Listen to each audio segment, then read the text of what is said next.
মাঠ না ইয়ে পুকুর বোঝা যাচ্ছে।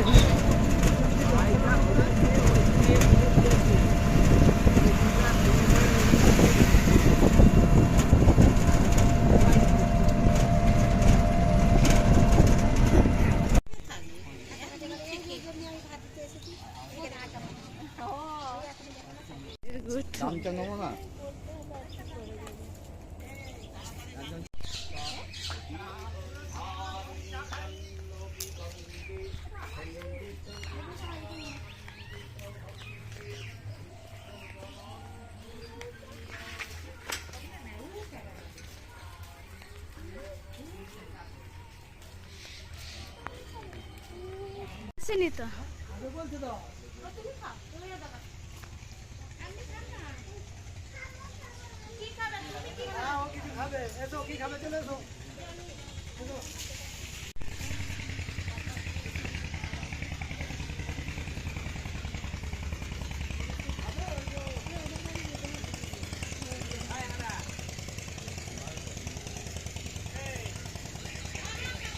এই যে বন্ধুরা আমরা ফিরে এসেছি বাড়ি এসে এখানে চাপিয়েছি হচ্ছে সব ভাতে ভুতো ভাত আছি করবো, কারণ এখন তো 11টা বাজতেই চললো। এসছি 10টা, কিছু জামা কাপড় কেচেছি।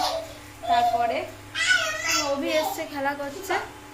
আলু কুমড়ো একটু ডাল আর একটু কাঁচা কলা সব কিছু ভাতে দিয়েছি। আর এখানে চালটা ভেজানো আছে, আজকে এই রান্না হবে। আমরা তো ওখান থেকে একটু কচুরি খেয়েই এসেছি।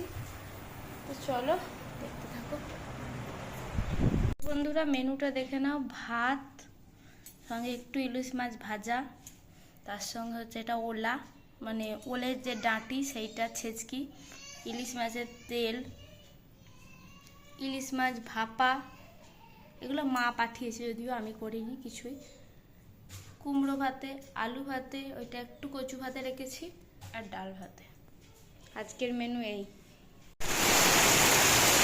বন্ধুরা। শুধু দেখুন বৃষ্টি কিরম হচ্ছে, মানে আমার কোনো কথাও শোনা যাচ্ছে না, এত জোরে বৃষ্টি হচ্ছে। সাদা হয়ে গেছে চারিদিকে।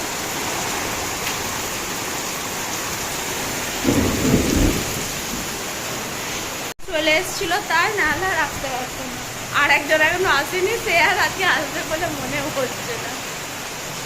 ও মানে এলো আর বৃষ্টিটাও শুরু হলো, প্রচন্ড জোরে বৃষ্টি হচ্ছে। এই যে বন্ধুরা আমরা বসে আছি, বলো বাবা। আর বাইরে কি পড়ছে? বৃষ্টি। তাই বাবা না যেতে পারছে না বাইরে, তাই তো? হ্যাঁ, কি করছো তুমি এখানে ঘরের মধ্যে? খেলা করছো না? ও ছড়া বলছে, একটা ছড়া বলবে? বলবে কি ছড়া বলো? নটন নটন পায়রা। হ্যাঁ, হ্যাঁ না, ওপারাদের ছেলে মেয়ে। হ্যাঁ, দুই ধারে। হ্যাঁ হ্যাঁ হ্যাঁ হ্যাঁ, দাদার হাতে। না বলো, দাদার হাতে বলো ঠিক করে। দাদার হাতে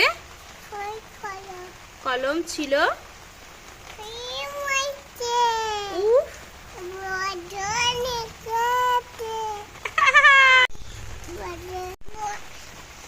বাইরে এখনো বৃষ্টি হয়েই যাচ্ছে।